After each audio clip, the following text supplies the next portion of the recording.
শুভেচ্ছা আমন্ত্রণ শুরু হলো সব খবর কম সময়ে সব খবর একসাথে নিয়মিত আয়োজন জুড়ে নুসরাত বৃষ্টি সবাইকে স্বাগত জানাচ্ছি। কাল রাষ্ট্রপতির সাথে সিএসি সহ নির্বাচন কমিশনারদের সাক্ষাৎ। বৃহস্পতিবারের মধ্যে তফসিল সব ধরনের সহযোগিতার আশ্বাস প্রধান বিচারপতির।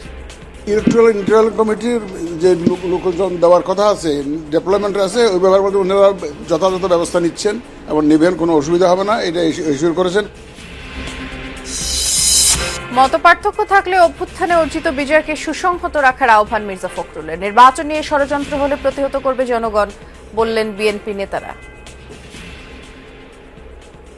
আমাদের মধ্যে মতপার্থক্য থাকবে, কিন্তু সেই মতপার্থক্য যেন আমাদের যে আশা, আমাদের যে স্বপ্ন, এই যে ছেলেগুলো প্রাণ দিয়েছে তাদের যে আত্মাহতি যেন বৃথা না যায়। দুর্নীতিবাজ ও চাঁদাবাজদের ভোট না দেওয়ার আহ্বান দুদক চেয়ারম্যানের। অর্থ পাচারকারীদের শুধু কারাগারে নয়, সামাজিকভাবে ঘৃণা করতে বললেন উপদেষ্টা।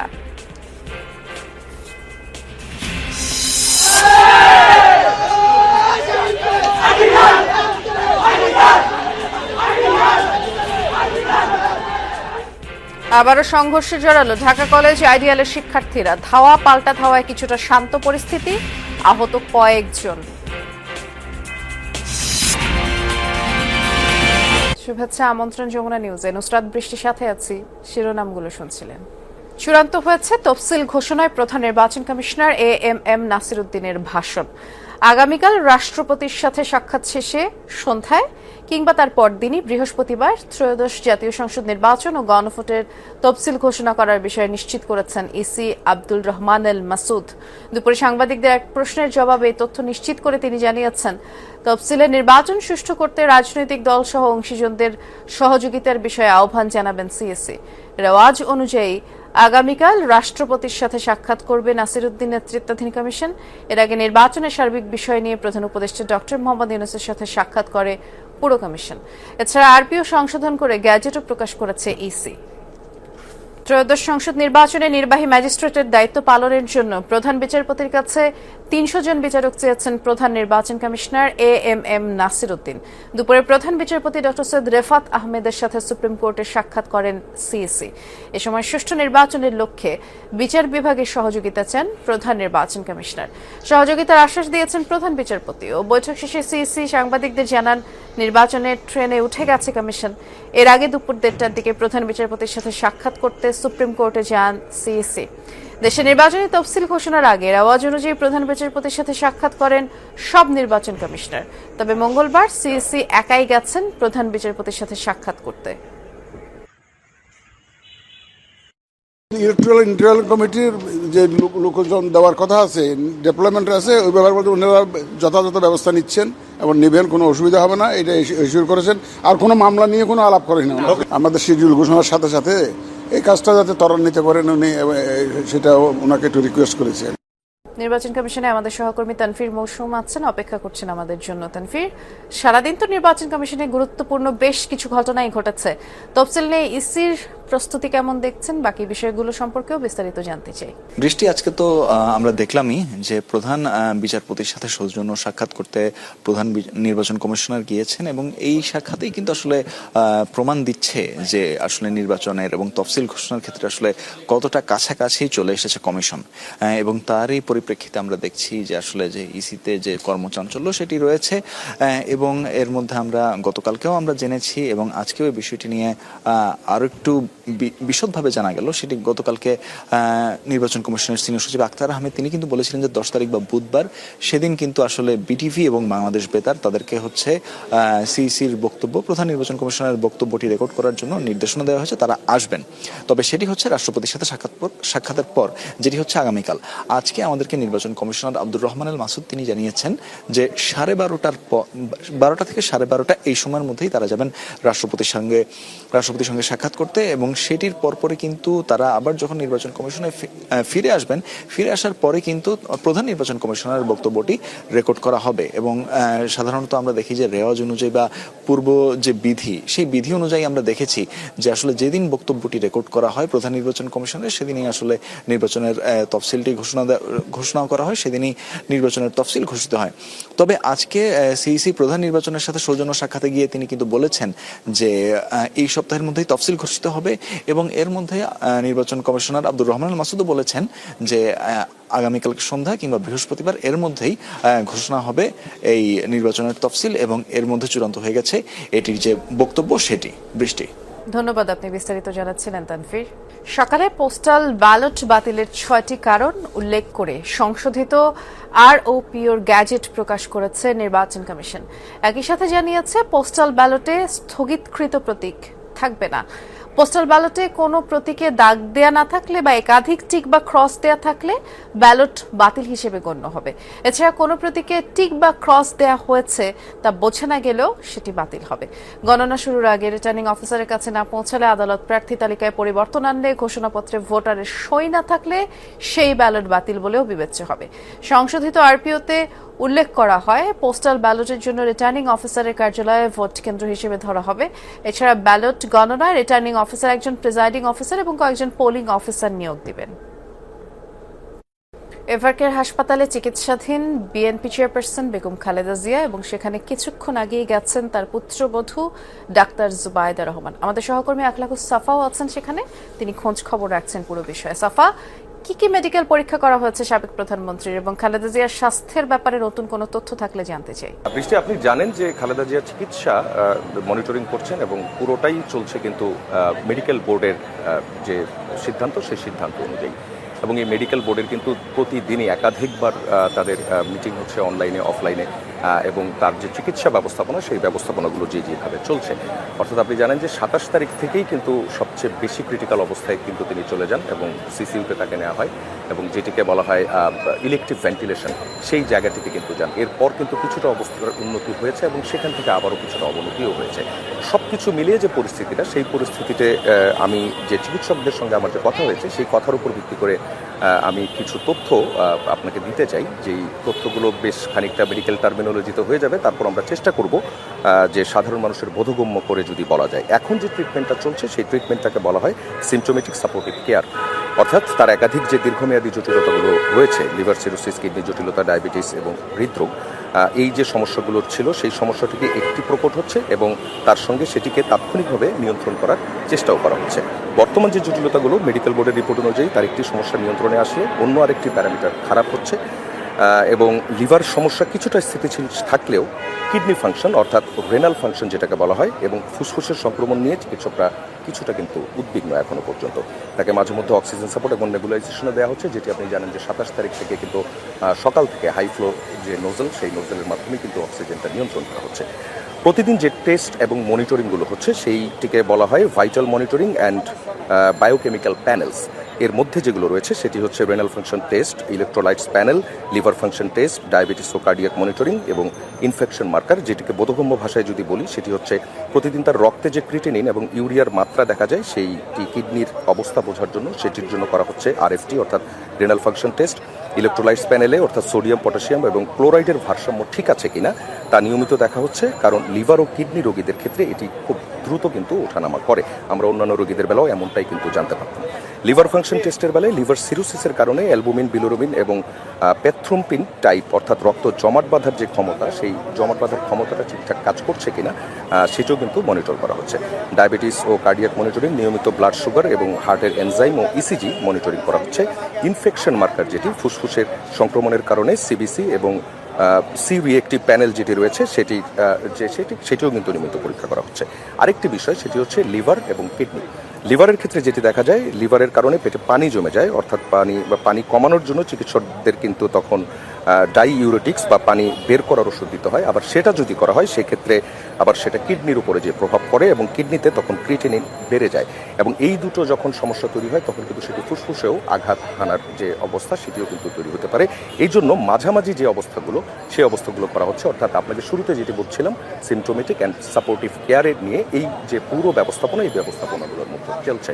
অর্থাৎ এখনো পর্যন্ত যেটি বলা যায় যে ঠিক 27 তারিখে যে অবস্থা ছিল সেই অবস্থা থেকে কিছুটা উন্নতি হয়েছে, কিন্তু কোনোভাবেই কিন্তু তিনি ঝুঁকিমুক্ত নন এবং কোনোভাবেই এই অবস্থা থেকে তাকে সরানো পসিবল না। আপনি বেশ বিস্তারিত করে আমাদের জানাচ্ছিলেন, অনেক ধন্যবাদ সাফা। মত পার্থক্য থাকলেও তার কারণে যেন শহীদদের আত্মত্যাগ বৃথা না যায়। 24-এর গণ অভ্যুত্থানে অর্জিত বিজয়কে সুসংহত করতে হবে। প্রেস ক্লাবে এক অনুষ্ঠানে এসব কথা বলেছেন বিএনপি মহাসচিব মির্জা ফখরুল ইসলাম আলমগীর। আরেক অনুষ্ঠানে দলের স্থায়ী কমিটির সদস্য নজরুল ইসলাম খান বলেছেন, নির্বাচন নিয়ে ষড়যন্ত্র হলে জনগণ তা সফল হতে দেবে না। রাজধানীর খামারবাড়িতে কৃষিবিদ ইনস্টিটিউশন মিলনায়তনে 7 দিনব্যাপী চলছে বিএনপির দেশ গড়ার পরিকল্পনা শীর্ষক কর্মসূচি। দলের আগামীর কর্মপরিকল্পনা তুলে ধরে বিভিন্ন অঙ্গ সংগঠনের নেতাকর্মীদের প্রশিক্ষিত করতেই এই আয়োজন। সর্ববুদ্ধি চোর এ কথা বললে কি প্রমাণ হয় যে আমি ভালো? কর্মসূচির তৃতীয় দিনের শুরুতে নেতারা বিভিন্ন জরিপে বিএনপির পক্ষে জনজোয়ার দেখে নির্বাচন নিয়ে ষড়যন্ত্রের শঙ্কা প্রকাশ করেন। 96 থেকে 2000 পর্যন্ত 3 মাসের জন্য তত্ত্বাবধায়ক সরকার, তারপরে বিএনপি। তো 2001 সালে যদি চ্যাম্পিয়ন হয়ে থাকে তাহলে সেটার জন্য দায়ী কে? এবং তার আগে যে কি ছিল এটা তো কোনো রেকর্ড নাই। বিএনপি তো চ্যাম্পিয়ন করে নাই, করছে আওয়ামী লীগ। সরকারের একজন উপদেষ্টা খুব করে বলছেন, অহংকার করে বলছেন জনগণ কতদিন আমাদের থাকতে হবে সেটা তো আমাদের ম্যান্ডেট দেয়নি। আপনার বিবেক কি বলে যে কতদিন থাকতে হবে? আপনি কোন ম্যান্ডেটের উপরে আজকে আপনি উপদেষ্টা হয়েছেন?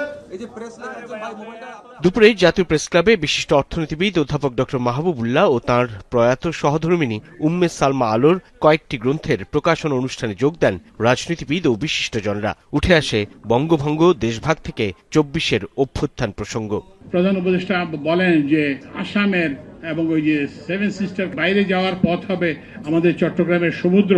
এই যে পূর্ববঙ্গ প্রদেশের যে ধারণা, এটার সঙ্গে এটা সম্পূর্ণ কিন্তু সংগতিপূর্ণ। চেপে বসা স্বৈরতান্ত্রিক শাসনকেও ফেলে দিতে সক্ষম হলাম বটে, কিন্তু সেই মানুষের সমাজের হৃদয়ের সাথে কথোপকথনের কাজটা আমরা সাফিসিয়েন্টলি করতে পারি নাই। দেখছি একটা ফ্যাসিবাদকে বিদায় দিয়েছি, কিন্তু আরেকটা নানা নামে, কখনো ধর্মের নামে চাপিয়ে দেওয়া, বল প্রয়োগ করা, জবরদস্তি করা, ঐক্যের পরিবর্তে নতুন করে হিংসা, ঘৃণা, মারামারি, হানাহানি ছড়িয়ে দেওয়ার তৎপরতা চলছে।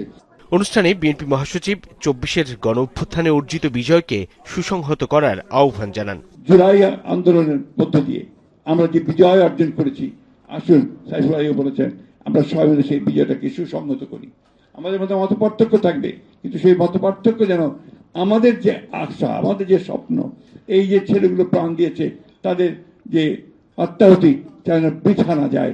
নেতারা বলেন, ঐক্য ধরে রেখে রাজনৈতিক দলগুলো দায়িত্বশীল আচরণ না করলে ঝুঁকির মুখে পড়বে অভ্যুত্থানের অর্জন। অত্যাচার, অবিচার, মানুষের অমর্যাদা, এই সব কিছু থেকে আমরা মুক্ত থাকতে পারি। সাইফুদ্দিন রবিন, যমুনা নিউজ, ঢাকা।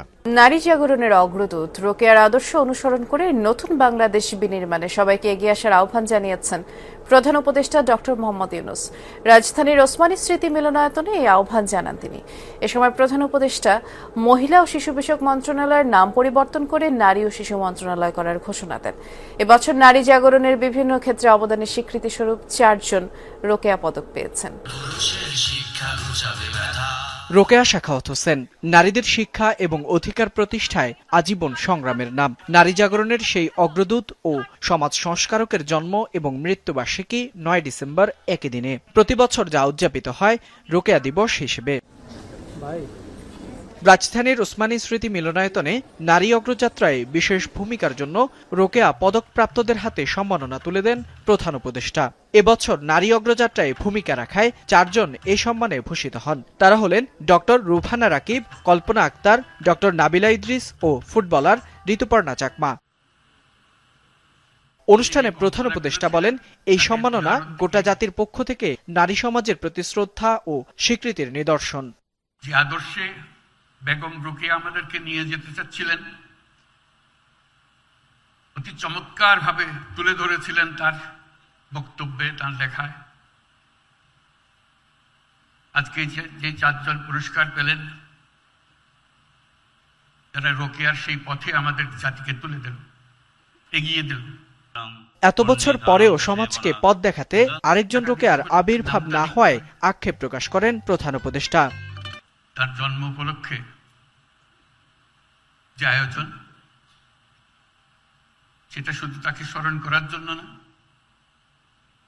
আমাদের ব্যর্থতাগুলো খুঁজে বার করার জন্য। কেন আমরা ব্যর্থ হলাম? কেন এই 100 বছরেও আরো বেগম রোকেয়া আসলো না আমাদের মাঝখানে, যে আমাদেরকে পথ দেখাতো? বেগম রোকেয়ার স্বপ্ন পূরণে যত বাধা আছে তা অপসারণে সম্মিলিত প্রচেষ্টার আহ্বান জানান ডক্টর মোহাম্মদ ইউনূস। ফয়সাল মাহমুদ, যমুনা নিউজ, ঢাকা। গণমাধ্যম সংস্কার আমলাতন্ত্র যতটুকু চায় বাংলাদেশে ঠিক ততটুকুই সংস্কার হবে বলে মন্তব্য করেছেন টিআইবির নির্বাহী পরিচালক ডক্টর ইফতেখারুজ্জামান। আমলাতান্ত্রিক ও রাজনৈতিক সংস্কৃতির পরিবর্তন হলে কিছুটা সংস্কার হবে বলে মনে করেন তিনি। গণমাধ্যম সংস্কার কমিশনের সুপারিশ বাস্তবায়ন না হওয়ায় ক্ষোভ ও হতাশা ব্যক্ত করেছেন গণমাধ্যম কর্মীরা। যদি সতর্কতা কিংবা লঘু দণ্ডের পরও মার্চে প্রতিবেদন জমা দিয়েছে গণমাধ্যম সংস্কার কমিশন। আশু করণীয় কিছু সুপারিশও করেছে, কিন্তু গত 9 মাসে একটি সুপারিশও বাস্তবায়িত হয়নি। তাতে হতাশ গণমাধ্যম কর্মীরা। গণমাধ্যমের যে মুক্ত সময়কাল, টিআইবির অনুসন্ধানী সাংবাদিকতা পুরস্কার প্রদান এবং আলোচনা অনুষ্ঠানে হতাশার কথা তুলে ধরেন তারা। বলেন, কমিশনের সুপারিশে সাংবাদিকদের পেশাগত নিরাপত্তা এবং স্বাধীনতা রক্ষায় একটি সুরক্ষা বলয় তৈরি করা যেত, কিন্তু গুরুত্বপূর্ণ কিছু ধারা বাদ দেয় সেই উদ্দেশ্য ব্যাহত হবে মত তাদের। কর্তৃত্ববাদ চলে গেছে, ইট ডাজন্ট মিন যে এই জায়গাটা আসলে কেউ নেই, এখানে আর নতুন অবয়বে আরেক কর্তৃত্ববাদ তৈরি হয়, এটাই স্বাভাবিক। আর কথা হলো সেটাকে ফাইট দেওয়ার মতো আমাদের অবস্থানটা আমরা তৈরি করতে পেরেছি কিনা বা পারছি কিনা। যত আমরা সাংবাদিকতা করব তত এই ট্রাস্টটা আমরা আবার ফেরত পাবো। সমস্ত রাজনৈতিক দলগুলো তাদের রাজনৈতিক ইশতেহার প্রকাশ করবেন। আমরা তো আশা করি যে সেই ইশতেহারে গণমাধ্যম সংস্কার কমিশন বা বাস্তবায়নের যে ধারাগুলো বাস্তবায়নযোগ্য সেটার একটা প্রতিশ্রুতি তারা দেবেন। সংস্কার, ইলেকশন এবং বিচার এগুলি যদি ওনাদের প্রায়োরিটি হয়, তাহলে এগুলি প্রত্যেকটার সাথে গণমাধ্যমের একদম ডিপ রিলেশন। তাহলে এইটাকে তারা কেন আরো স্পিড দিয়ে এই ওয়েতে বিবেচনা করছেন না, সেই জিনিসটা তাদের কাছ থেকে আসলে আমাদের জানতে হবে। টিআইবির নির্বাহী পরিচালকের হতাশা সংস্কার কমিশনের দেয়া সুপারিশ বাস্তবায়নে সরকার যথাযথ ভূমিকা পালন করেনি। বলেন, বাংলাদেশে সংস্কারের পথে সবচেয়ে বড় বাধা আমলাতন্ত্র। মূল বিষয়টা হচ্ছে যে আমরা যত সংস্কারের কথা বলি না কেন, বাংলাদেশের সংস্কার তখনই যতটুকুই হবে যতটুকু বাংলাদেশের আমলাতন্ত্র চায়। সংস্কারের নামে যে সম্ভাবনা তৈরি হয়েছে সেটি যদি কিছু বাস্তবায়িত হতে হয়, সেটা হবে তখনই যখন আমাদের রাজনৈতিক সংস্কৃতি আর আমলাতান্ত্রিক সংস্কৃতিতে কিছুটা হলে পরিবর্তন হয়। দুর্নীতি বিষয়ক সংবাদ প্রচারের জন্য টেলিভিশন ক্যাটাগরিতে পুরস্কার পান চ্যানেল 1-এর পারভেজ রেজা, সংবাদপত্র বিভাগে ডেইলি সানের রাশিদুল হাসান, আঞ্চলিক সংবাদপত্রে দৈনিক গ্রামের কাগজের আশিকুর রহমান ও ফয়সাল ইসলাম। প্রামাণ্যচিত্রে চ্যানেল 24-এর সাবেক রিপোর্টার ফয়জুল সিদ্দিক পান পুরস্কার। লাভলি বিথি, যমুনা নিউজ, ঢাকা। দুর্নীতিবাজ এবং অর্থ পাচারকারীদের শুধু কারাগারে রাখলেই হবে না, তাদের সামাজিকভাবে ঘৃণা করার আহ্বান জানিয়েছেন অর্থ উপদেষ্টা ডক্টর সালেউদ্দিন আহমেদ। এদিকে ক্ষমতাচ্যুতরা পালানোর সময় অর্থের বিনিময়ে যেসব রাজনীতিক সহযোগিতা করেছিলেন তাদের ভোট না দেওয়ার অনুরোধ জানিয়েছেন দুদক চেয়ারম্যান আব্দুল মোমেন। আন্তর্জাতিক দুর্নীতি বিরোধী দিবসের আলোচনায় এসব কথা বলেন তারা। নানা কর্মসূচির মাধ্যমে আন্তর্জাতিক দুর্নীতি বিরোধী দিবস উদযাপন করেছে দুদক। সকালে সেগুনবাগিচায় পতাকা উত্তোলন ও বেলুন উড়িয়ে দিবসটি উদ্বোধন করা হয়। পরে দুর্নীতির বিরুদ্ধে গণসচেতনতায় মানববন্ধন করে সংস্থাটি, যাতে সরকারি বেসরকারি বিভিন্ন প্রতিষ্ঠান অংশ নেয়। দুপুরে শিল্পকলা একাডেমির আলোচনা সভায় প্রধান অতিথি অর্থ উপদেষ্টা ডক্টর সালেউদ্দিন আহমেদ বলেন, রাজনীতিকরা ঠিক থাকলে সমাজে পচন রোধ সম্ভব। রাজনীতিবিদের যদি কমিটমেন্ট বা সদিচ্ছা না থাকে তবে fish loss from the head, মাছের পতন হয় মাথা থেকে। এখন রাজনীতিবিদরা যারা আমাদেরকে শাসন করবে তারা যদি ঠিক থাকে তা সহজে সমাজে পতন ধরবে না এবং তাতেই দুর্নীতি কমে যাবে। অনুষ্ঠানে দুদক চেয়ারম্যান আব্দুল মোমেন বলেন, নির্বাচনে কালো টাকার ছড়াছড়ি আর দুর্নীতিবাজদের লাগাম টানতে সাধারণ মানুষকে সচেতন হতে হবে। আমরা যদি আমাদের শাসন করার জন্য দুঃশাসকদের রাখি, আমরা যদি সঠিক লোককে নির্বাচন না করি, যারা দুর্নীতিগ্রস্ত, যারা সন্ত্রাসী, যারা চাঁদাবাজ, তাদের যদি রাখি তাহলে আমরা কেমন করে সুশাসন পাবো, এবং সেটাই একটা রিফ্লেকশন দুদকের উপরে পড়বে। এ সময় পাচার হওয়া অর্থ ফেরাতে সংশ্লিষ্ট দেশের হাইকমিশনগুলোতে দুদক কর্মকর্তা নিয়োগে সরকারের প্রতি আহ্বান জানান দুদক চেয়ারম্যান। আপনারা লক্ষ্য রাখবেন আমরা কোথায় কোথায় দুর্নীতি করি। রাজীব আহমেদ, যমুনা নিউজ, ঢাকা। পুলিশি ধাওয়া লাঠিচার্জে ঢাকা কলেজ ও আইডিয়াল কলেজের মারামারির পরিস্থিতি কিছুটা শান্ত হয়েছে। সমঝোতার 1 মাসের ব্যবধানে ঢাকা কলেজ এবং আইডিয়াল কলেজের শিক্ষার্থীদের মধ্যে আবারও সংঘর্ষের ঘটনায় পুলিশ সহ বেশ কয়েকজন আহত হয়েছে। আধিপত্য বিস্তারকে কেন্দ্র করে মঙ্গলবার সকাল 8টার দিকে ঢাকা কলেজ ও আইডিয়াল কলেজের শিক্ষার্থীদের মধ্যে ধাওয়া পাল্টা ধাওয়া মারামারির ঘটনা তৈরি হয়। পরে পুলিশ এবং কলেজ কর্তৃপক্ষের সমঝোতায় পরিস্থিতি কিছুটা শান্ত হয়। দুই পক্ষের মারামারি চলাকালে পরিস্থিতি নিয়ন্ত্রণে আনতে মাঠে নামে পুলিশ। এ সময় এলোপাতাড়ি ইট পাটকেল নিক্ষেপের ঘটনায় কিছু ছাত্র পুলিশ সদস্য আহত হয়েছে বলে জানিয়েছে রমনা উপ police commissioner Masud Alam. Police জানায় ঢাকা কলেজের একটি বাস ভাঙচুরের ঘটনাকে কেন্দ্র করে এমন মারামারি। তদন্তের মাধ্যমে প্রকৃত ঘটনা বের করে আনা হবে বলেও জানায় পুলিশ, তবে ঘটনায় কোনো মামলা হয়নি। রাজধানীর মোহাম্মদপুরে মা মেয়ে হত্যার ঘটনায় এখনো কাউকে গ্রেফতার করতে পারেনি পুলিশ। প্রধান সন্দেহভাজন গৃহকর্মী আয়েশাকে আসামি করে গতরাতেই মামলা করেন গৃহকর্তা। রাতে বেশ কয়েকটি অভিযান করলেও আয়েশার হদিস মেলেনি, তবে দ্রুতই হত্যার রহস্য উন্মোচন হবে বলে আশাবাদী পুলিশ। মোহাম্মদপুরের শাহজাহান রোডের এই বাসা থেকে সোমবার লায়লা আফরোজ ও তার মেয়ে নাফিসার ক্ষত বিক্ষত মরদেহ উদ্ধার করে পুলিশ। নিহতের স্বামী আজিজুল ইসলাম একটি ইংলিশ মিডিয়াম স্কুলের শিক্ষক। এই হত্যায় অন্যতম সন্দেহভাজন গৃহকর্মী আয়েশা, যিনি ঘটনার দিন সকাল 7:42 বোরকা পরে বাসায় ঢোকেন আর 9:30 নাগাদ নিহত নাফিসার স্কুল ড্রেস পরে ব্যাগ নিয়ে বের হয়ে যায়। পুলিশ বলছে কথিত আয়েশার শরীরের কিছু অংশ পোড়া, তাই সবসময় নিজেকে আড়াল করে রাখতেন। মঙ্গলবারও ভবনটির সামনে ছিল নিহতদের পরিচিত জনদের ভিড়। এগুলো যদি কন্টিনিউয়াসলি হতে থাকে আমরাও তো অরিড হয়ে যায়, আমাদের বাসা তো কাজের মেয়ে কাজ করে। আমি কালকে দৌড়ায় গেছি, পুয়াটা কাজ করতেছে, আমি ভয় পেয়ে গেছি একটা ঘটনা দেখে। কাজের মেয়ে তো আরও সবার বাসায় কাজ করতেছে। ফোন নাম্বার অনেক সময় দিতে চায় না, যদিও দেয় ভুল বা হাজব্যান্ডের, মানে যার হচ্ছে ভিতরে অকারেন্স করার থাকে তাকে আসলে সম্ভব হয় না ফেরানো। গেল রাতেই বিভিন্ন স্থানে অভিযান করলেও গ্রেফতার করা যায়নি সন্দেহভাজনকে। হত্যাকাণ্ডে ব্যবহৃত যে অস্ত্র সেটা পেয়েছি, আপনাদের সেই ছবিটাও আপনারা দেখানো হয়েছে, এবং ওইখানে আসামির ফেলে যাওয়া যে বিভিন্ন উপকরণ যেটা আমরা বিশ্লেষণ করে বা রাসায়নিক পরীক্ষার মাধ্যমে তাকে ধরাটা সহজ হবে, সেটা কিন্তু পিবিআই এবং সিআইডি এসে তারা স্যাম্পল কালেকশন করে নিয়ে গেছেন। ফলে আমাদের ব্যাকগ্রাউন্ডের মোটামুটি সব কাজ শেষ, এখন শুধু আসামি ধরাটা বাকি। গৃহকর্মী আয়েশা আগে কোনো অপরাধের সাথে জড়িত কিনা তা খতিয়ে দেখছে পুলিশ। বেরিয়ে চলেছে থাইল্যান্ড কম্বোডিয়ার মধ্যকার উত্তেজনার পারদ। সীমান্ত বিরোধের জেরে উভয় দেশের মধ্যে হামলা পাল্টা হামলা চলছে। মঙ্গলবার থাই নৌবাহিনী জানায় থ্রাত প্রদেশে কম্বোডিয়ার বেশ কিছু টার্গেটে ড্রোন আর মিসাইল হামলা চালিয়েছে তারা। এতে কম্বোডিয়ার অন্তত 10 জন বেসামরিক নাগরিক নিহত হয়েছে, অন্তত 20 জন আহত হয়েছে। সীমান্ত এলাকায় প্রায় 500টি অস্থায়ী আশ্রয় কেন্দ্র তৈরি করেছে থাই প্রশাসন। আর স্থানীয়দের সংঘর্ষের ছবি ভিডিও প্রকাশ না করতে নির্দেশ দিয়েছে ব্যাংকক। এদিকে কম্বোডিয়ার লাগাতার রকেট হামলায় প্রাণ হারিয়েছে অন্তত 3 জন থাই সেনা, 29 জন আহত হয়েছে। উভয় দেশই একে অপরের বিরুদ্ধে বেসামরিক এলাকায় হামলার অভিযোগ তুলেছে। মেক্সিকোর উপর অতিরিক্ত 5% শুল্ক আরোপের হুমকি দিয়েছেন মার্কিন প্রেসিডেন্ট ডোনাল্ড ট্রাম্প। পানি বন্টন চুক্তি লঙ্ঘনের অভিযোগে এই হুঁশিয়ারি দিয়েছেন তিনি। সোমবার ট্রুথ সোশ্যালের এক পোস্টে ট্রাম্প জানান, যুক্তরাষ্ট্র চায় 31 ডিসেম্বরের আগেই 2 লাখ একর ফুট পানি ছেড়ে দিক মেক্সিকো। পাশাপাশি চুক্তি অনুযায়ী বাকি পানিও পরপরই ছাড়তে হবে। তবে এ বিষয়ে এখনও সাড়া দেয়নি মেক্সিকো। সামাজিক যোগাযোগ মাধ্যমের পোস্টে মার্কিন কৃষকদের প্রতি অন্যায্যতার কথাও তুলে ধরেন তিনি। এর আগে এই সপ্তাহে মেক্সিকোর প্রেসিডেন্ট ক্লডিয়া শেনবাউমের সাথে বৈঠকে বসেন মার্কিন প্রেসিডেন্ট। 2024 সালে জুলাই অগাস্টের গণ অভ্যুত্থানের সময় সংঘটিত মানবতা বিরোধী অপরাধে ক্ষমতাচ্যুত প্রধানমন্ত্রী শেখ হাসিনাকে মৃত্যুদণ্ড দিয়েছে তারই তৈরি আন্তর্জাতিক অপরাধ ট্রাইব্যুনাল।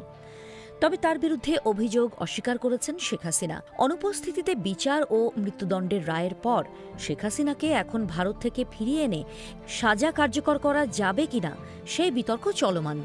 প্রশ্ন উঠছে যে এখানেই কি তার রাজনৈতিক ক্যারিয়ারের পরিসমাপ্তি ঘটবে।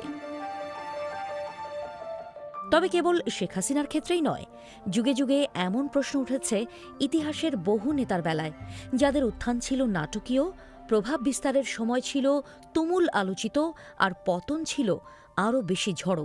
একনায়কতন্ত্র বা সামরিক রাজতন্ত্র ক্ষমতা হারানোর পর বহু শাসককে তাদেরই দেশবাসীর আদালত চূড়ান্ত সাজা অর্থাৎ মৃত্যুদণ্ডের মুখোমুখি করেছে। কারো সাজা ঘোষণার পর খুব দ্রুত তা কার্যকর করা হয়েছে, কেউ আবার মৃত্যুদণ্ড পেয়ে পালাতে সক্ষম হয়েছেন বা পরে ক্ষমতায়ও ফিরেছেন।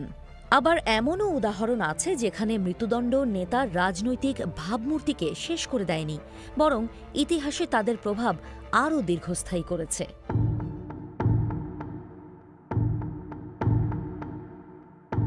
ইউরোপে প্রথমবারের মতো কোনো রাজাকে তার নিজের প্রজারাই আদালতে দাঁড় করিয়ে মৃত্যুদণ্ড দেয়। ইংরেজ গৃহযুদ্ধের অস্থিরতায় রাজা চার্লস প্রথমের নানা সিদ্ধান্ত, যেমন অনুমোদন ছাড়া কর আরোপ, বিতর্কিত ধর্মীয় সংস্কার, সংসদ ভেঙে ব্যক্তিগত শাসন ব্যবস্থা চালু করা, জনগণের ক্ষোভের বিস্ফোরণ ঘটায়। সংসদের সঙ্গে সংঘাত শেষে অলিভার ক্রমওয়েলের নেতৃত্বে সংসদীয় বাহিনীর কাছে পরাজিত হয়ে বন্দী হন চার্লস। রাষ্ট্রদ্রোহের দায়ে দোষী সাব্যস্ত করে ১৬৪৯ সালের জানুয়ারিতে লন্ডনে প্রকাশ্যে তার মৃত্যুদণ্ড কার্যকর করা হয়। যদিও ১৬৬০ সালে চার্লস দ্বিতীয় এর মাধ্যমে রাজতন্ত্র ফিরে এসেছিল, প্রথম চার্লসের মৃত্যুদণ্ড ইতিহাসে একটি স্থায়ী নজির হিসেবেই রয়ে গেছে, আর তা হচ্ছে রাজাও আইনের ঊর্ধ্বে নয়।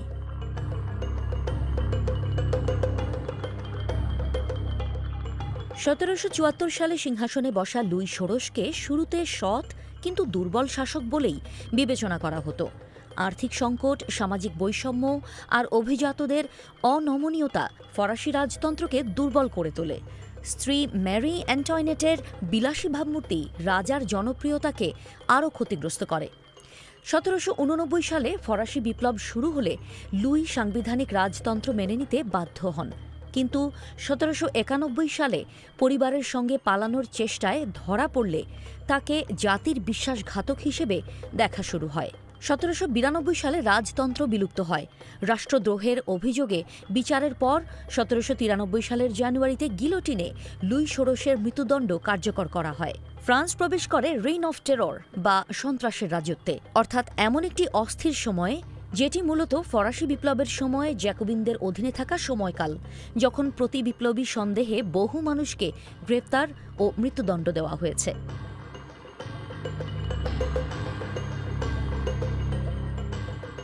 অস্ট্রিয়ান রাজবংশে জন্ম নেওয়া ম্যারি অ্যান্টয়নেট ফ্রান্সে একসময় প্রভাবশালী রানী হলেও জনগণ তাকে রাজকীয় অপচয়ের প্রতীক হিসেবে দেখত।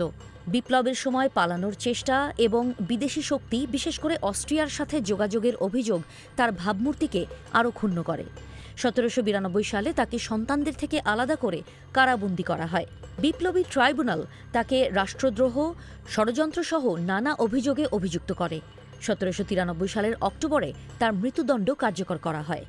ম্যারি অ্যান্টয়নেটের মৃত্যু বিপ্লবীদের আরও শক্ত অবস্থানে ঠেলে দেয়। সন্ত্রাসের রাজত্ব আরও তীব্র হয় এবং ফ্রান্স দীর্ঘ সময় রাজনৈতিক অস্থিরতার মধ্য দিয়ে যায়।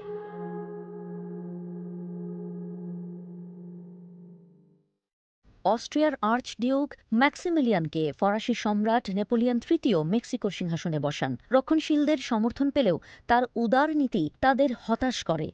১৮৬৬ সালে ফরাসি সেনা প্রত্যাহারের পর ম্যাক্সিমিলিয়ানের শাসন ভেঙে পড়ে। দেশ ছাড়তে অস্বীকৃতি জানিয়ে যুদ্ধ অব্যাহত রাখলে রিপাবলিকান বাহিনীর হাতে বন্দী হন ম্যাক্সিমিলিয়ান। তাকে রাষ্ট্রদ্রোহের অভিযোগে কোর্ট মার্শাল করে ১৮৬৭ সালে মৃত্যুদণ্ড দেওয়া হয়। মৃত্যুদণ্ডের পর বেনিতো হুয়ারেজের নেতৃত্বে রিপাবলিকান শাসন পুনর্বহাল করা হয়। তখন বিভিন্ন ক্ষেত্রে শক্তিশালী সংস্কার হয়। মেক্সিকোতে বিদেশি শাসনের বিরুদ্ধে জাতীয়তাবাদ শক্তিশালী হয় এবং প্রজাতন্ত্র ভিত্তি পায়।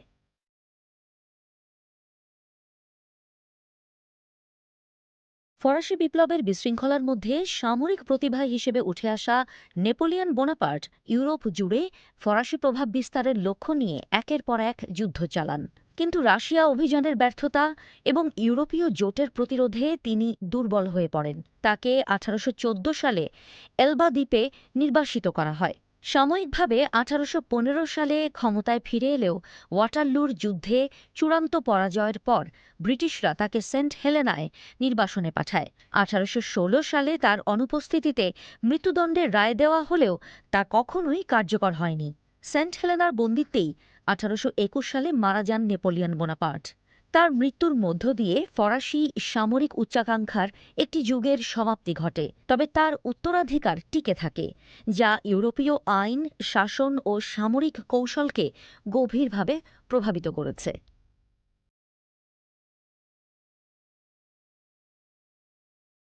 আধুনিক চীনের জনখ্যাত সান ইয়াতসেন পশ্চিমা শিক্ষায় অনুপ্রাণিত হয়ে কিং সাম্রাজ্যের বিরুদ্ধে বিপ্লবী আন্দোলন গড়ে তোলেন। তাকে 1895 সালের ব্যর্থ গুয়াংজু বিদ্রোহের পর নির্বাসনে যেতে হয় এবং অনুপস্থিতিতে মৃত্যুদণ্ড দেওয়া হয়। তবে মৃত্যুদণ্ডের হুমকি তার নেতৃত্বকে থামাতে পারেনি। লন্ডনে 1896 সালে অপহরণের পর আন্তর্জাতিক চাপের মুখে মুক্তি পান সান। এরপর তিনি বিশ্বব্যাপী সমর্থন আদায়ে যুক্ত থাকেন এবং 1911 সালের বিপ্লবে কিং রাজবংশের পতন হলে চীন প্রজাতন্ত্রের প্রথম অস্থায়ী রাষ্ট্রপতি হন সান ইয়াতসেন। মৃত্যুদণ্ডের শাস্তি ঘোষণার পরও সান ইয়াতসেনের বেঁচে থাকা জাতির রাজনৈতিক রূপান্তরকে অনেকটাই প্রভাবিত করেছে। 60% of our people had became refugees. ফিলিস্তিনি জাতীয়তাবাদের প্রতীক ইয়াসির আরাফাতকে 1970-এর দশকে জর্ডানের সঙ্গে সংঘাতের কারণে অনুপস্থিতিতে মৃত্যুদণ্ডের সাজা দেওয়া হয়। তবে সাজা থাকা সত্ত্বেও আরাফাত নির্বাসন থেকে প্যালেস্টাইন লিবারেশন অর্গানাইজেশন বা পিএলওর নেতৃত্ব দেন এবং ধীরে ধীরে আন্তর্জাতিক কূটনীতির কেন্দ্রবিন্দুতে পরিণত হন। 1990-এর দশকে অজলো চুক্তিতে গুরুত্বপূর্ণ ভূমিকার জন্য তিনি নোবেল শান্তি পুরস্কার লাভ করেন। মৃত্যুদণ্ডের রায় রাজনৈতিকভাবে তাকে আরও শক্তিশালী করেছে। নোবেল পুরস্কার তার কূটনৈতিক সাফল্যকে স্বীকৃতি দিলেও বিতর্ক চলেছে কয়েক দশকের সংঘাত, দুর্নীতির অভিযোগ আর ফিলিস্তিনি রাষ্ট্রত্ব নিয়ে চলমান বিরোধ ঘিরে।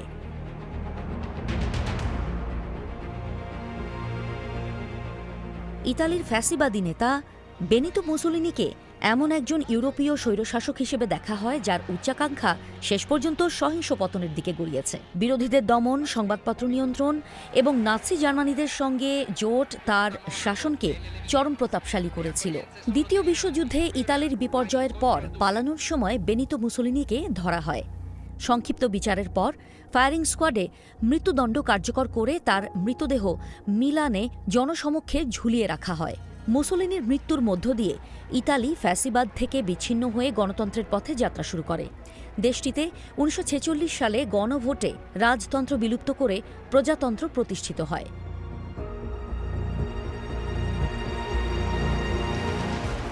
দ্বিতীয় বিশ্বযুদ্ধের পর নিকোলাই চাউশেস্কু রোমানিয়ায় প্রভাব বিস্তার করেন।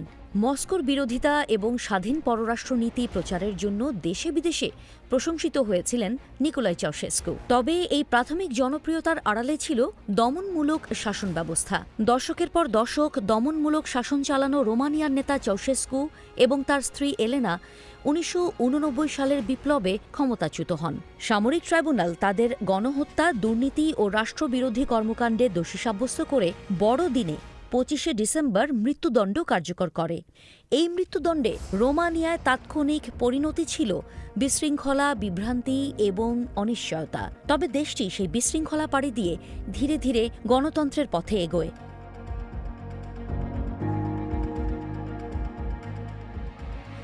ইরাকের বাথ পার্টি থেকে উঠে আসা সাদ্দাম হোসেন দমনপীড়ন, সামরিক অভিযান ও ভয়ভীতি ভিত্তিক শাসনের মাধ্যমে ক্ষমতা পোক্ত করেন। ইরান ইরাক যুদ্ধ, কুয়েত আক্রমণ, জাতিসংঘের নিষেধাজ্ঞা এবং অভ্যন্তরীণ দমন তার শাসনকালকে আন্তর্জাতিকভাবে বিতর্কিত করে তোলে। 2003 সালে মার্কিন আগ্রাসনের পর তাকে ধরা হয়। দুজাইল হত্যাকাণ্ডে মানবতা বিরোধী অপরাধের দায়ে দোষী সাব্যস্ত করে 2006 সালে তার মৃত্যুদণ্ড কার্যকর করা হয়। সাদ্দামের পতনের পর ইরাকে সাম্প্রদায়িক সহিংসতা ও রাজনৈতিক অস্থিরতা বাড়ে। ক্ষমতার শূন্যতার সুযোগে আল কায়দা এবং পরবর্তীতে আইএসের উত্থান ঘটে। গণতান্ত্রিক কাঠামো গঠিত হলেও দেশটি দীর্ঘমেয়াদে বিচ্ছিন্নতা, সংঘাত ও অনিশ্চয়তার মধ্যেই রয়ে যায়।